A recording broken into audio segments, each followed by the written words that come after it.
રામાયણમાં જ્યારે લંકા જઈને માતા સીતાને શોધવાની વાત આવી ત્યારે 2 વાનર એવા હતા જે ઉડીને સમુદ્ર પાર કરવામાં સક્ષમ હતા. એમાંથી સૌથી પહેલાં બાલીનો પુત્ર અંગદ હતો અને બીજા હનુમાનજી હતા. અંગદ લંકા જવામાં સક્ષમ હોવા છતાં પણ હનુમાનજી શા માટે લંકા ગયા? માતા સીતાને શોધવા માટે. મોટાભાગના લોકોને એ ખબર છે કે ફક્ત હનુમાનજી ઉડી શકવામાં સક્ષમ હતા. અંગદ ફક્ત એક જ કમજોરીને કારણે લંકા નથી જઈ શકતો અને તેને મોકલવામાં પણ નથી આવતા. મોટાભાગના લોકોને એટલી જ ખબર હશે કે હનુમાનજી જ ફક્ત ઉડી શકવામાં સક્ષમ હતા. જ્યારે અંગદ પણ આ કામ કરી શકે તેમ હતો, પરંતુ અંગદને ન મોકલતા હનુમાનજીને લંકામાં માતા સીતાને શોધવા માટે શા માટે મોકલવામાં આવે છે? જય શ્રી કૃષ્ણ મિત્રો, સ્વાગત છે તમારું મારી ચેનલ સ્નેહ સાગરમાં. જો આ અંગદની કથા આપ સર્વને પસંદ આવે તો લાઈક, શેર અને સબસ્ક્રાઈબ કરશો. રામાયણમાં કેટલાય એવા પ્રસંગ છે જે હનુમાનજીના પરાક્રમ અને શક્તિને અતુલનીય દર્શાવે છે. તેમાંથી જ એક છે સમુદ્રને પાર કરીને લંકા જવાની અને માતા સીતાને શોધવાની. મોટે ભાગના લોકોને એ જ ખબર છે કે ફક્ત હનુમાનજી જ ઉડી શકવામાં સક્ષમ હતા અને એટલા તાકાતવર હતા કે સમુદ્રની કઠિનાઈઓને પાર કરીને લંકામાં પ્રવેશ કરી શકતા હતા. જ્યારે એવું બિલકુલ નથી.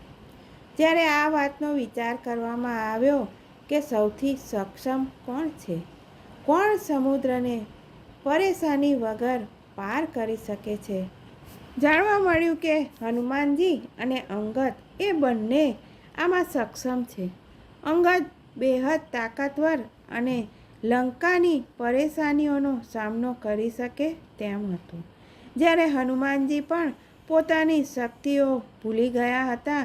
જ્યારે જામવંતે તેમને આ વાતનો અહેસાસ કરાવ્યો અને તેમની ઉડવાની ક્ષમતાને તેમણે યાદ કરાવી, પરંતુ તેના છતાં પણ અંગદને ફક્ત એક જ કમજોરીના કારણે લંકા મોકલવાનો ફેસલો કરવામાં ન આવ્યો હતો અને હનુમાનજીને મોકલવામાં આવ્યા.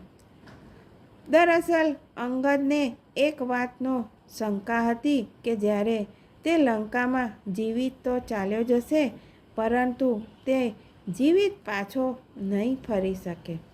આખરે અંગદ જેવા પરાક્રમી અને લંકામાં કઈ વાતનો ખતરો હતો? આવો આપણે આ વાર્તા સાંભળીએ. પૌરાણિક કથા અનુસાર બાલીનો પુત્ર અંગદ અને રાવણનો પુત્ર અક્ષયકુમાર બંને એક જ ગુરુને ત્યાં શિક્ષા પ્રાપ્ત કરતા હતા. અંગદ બહુ જ બળશાળી હતો અને તે શરારતમાં કાયમ અક્ષયકુમારને થપ્પડ મારી દેતો હતો. અક્ષયકુમાર અંગદની શક્તિશાળી થપ્પડને સહન કરી ન શકતો હતો અને મૂર્છિત થઈ જતો હતો.